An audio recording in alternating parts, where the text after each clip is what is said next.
The financing part is really the first step. Realtors want to know that you can get financing before they'll take you out and show you a bunch of houses. You need to know you can get financing because you don't want to go out and get your heart set on something that you can't get. No, that's not fun for anybody. We can also talk to you about your different loan programs, amounts you might need to have saved up for closing, so that a lot of the questions that come up, you kind of know ahead of time so that you don't panic at the end.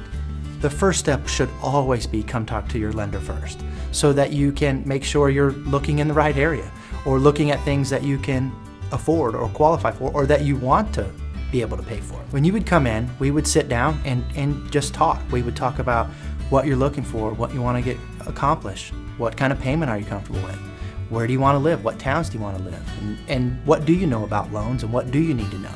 A lot of times I use the line, we could talk for 7 or 8 hours about mortgages, or you could tell me a little bit about what you want and we'll talk about that specifically.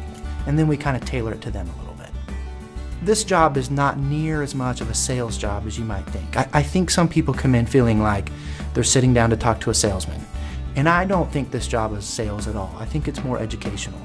And that's really ultimately what most objections come from, is because they don't understand or they feel like they need to kind of hold their cards, so to speak, because they're talking to a salesman. But once we kind of talk through everything, there's not a lot of objections, because who doesn't want to own a home ultimately? Fisher National Bank, Equal Housing Lender, member FDIC.